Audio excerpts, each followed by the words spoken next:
everybody, Tina Brigley here. I am a breakthrough results coach and social influencer for high performing coach. I love stories. I love storytelling. I love everything about stories. And I especially love when coaches connect with their story and share in a way that empowers others to take action in their life. Now, this is video 4 of a 4-part series. So if you didn't catch courage and deservability and the love blocks, you're gonna wanna go back and watch those videos. And this last video is about boundaries. Now, I'm gonna be completely transparent. I did this video about 10 times. Why? Because there's something about boundaries that just seems like a miss for me. There's something in my life that I get to really look at and transform when it comes to boundaries. And it's just been showing up for me.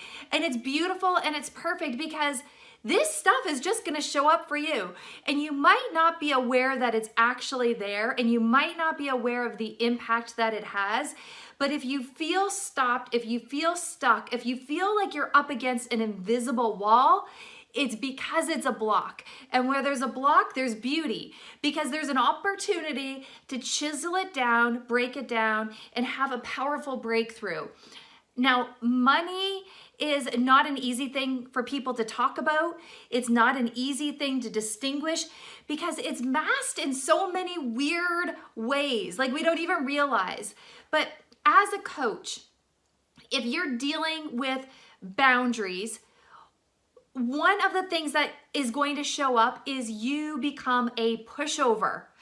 And the reason why I said I did this video 10 times is because sometimes I am a little bit of a pushover.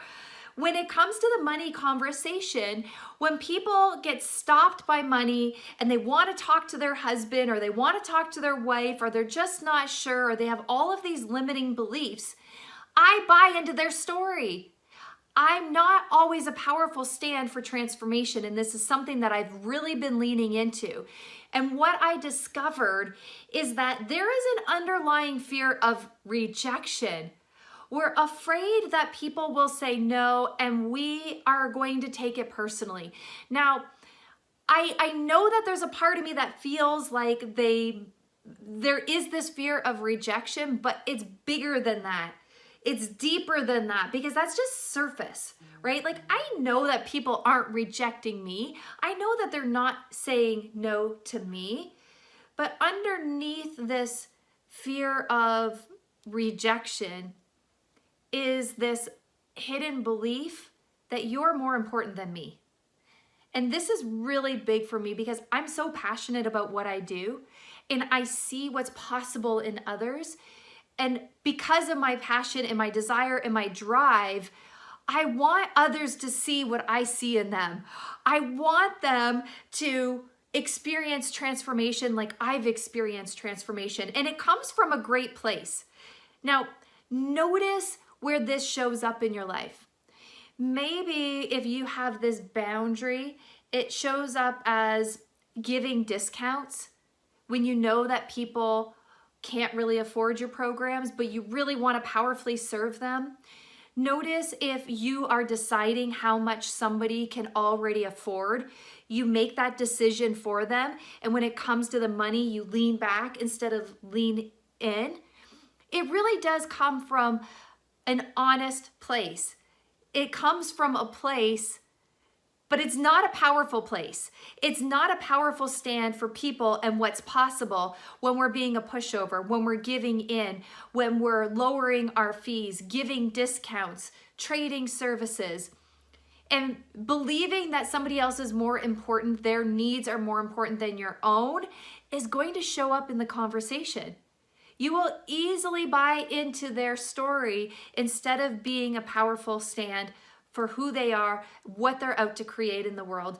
And you won't be able to flush out the BS. You'll actually start buying it if you have this belief, this boundary that shows up.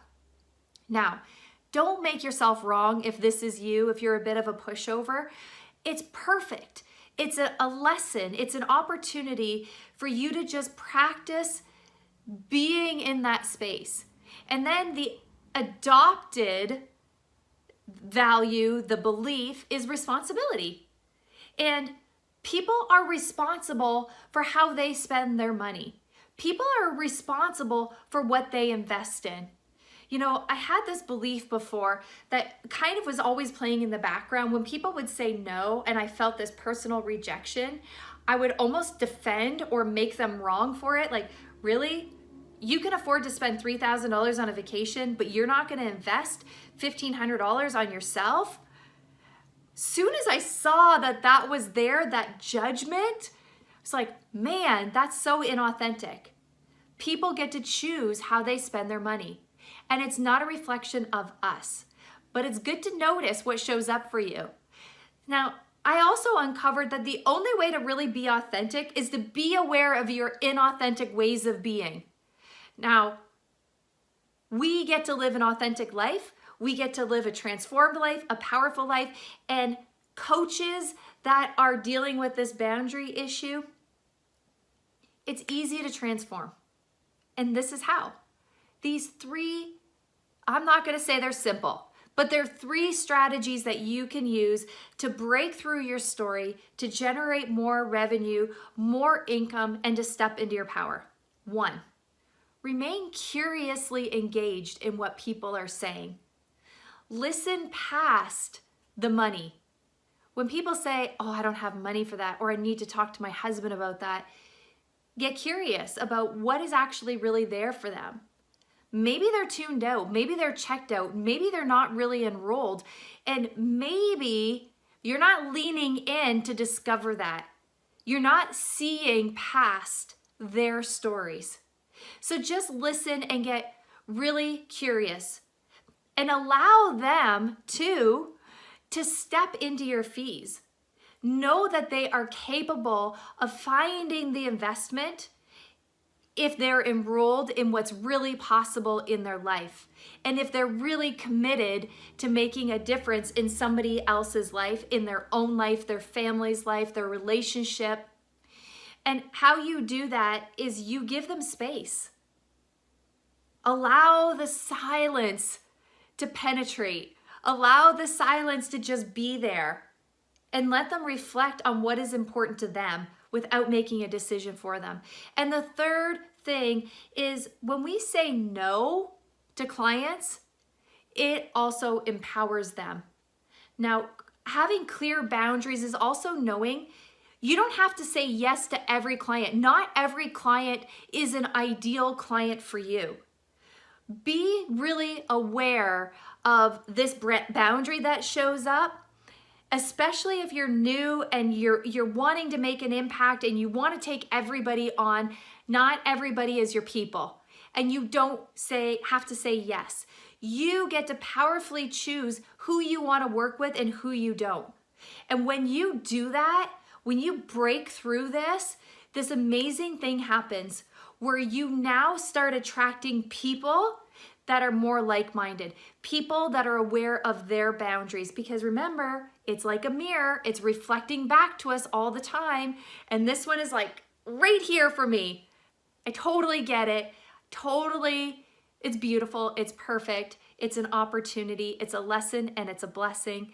And you are valuable and you are worthy and you're not a pushover and you don't have to be in your business.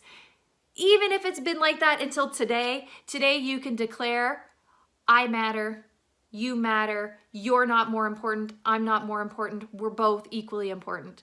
So I hope you got value from this video, and I also hope that you share this if you know somebody, a coach that might be dealing with this boundary thing that shows up in the money conversation. You want them to have a breakthrough. Like, comment, follow us on Facebook, share, and if you didn't catch the other 3 videos, the other 3 money blocks, make sure you check those out. Thank you for being here. Thank you for watching, and I'll see you next time. Bye.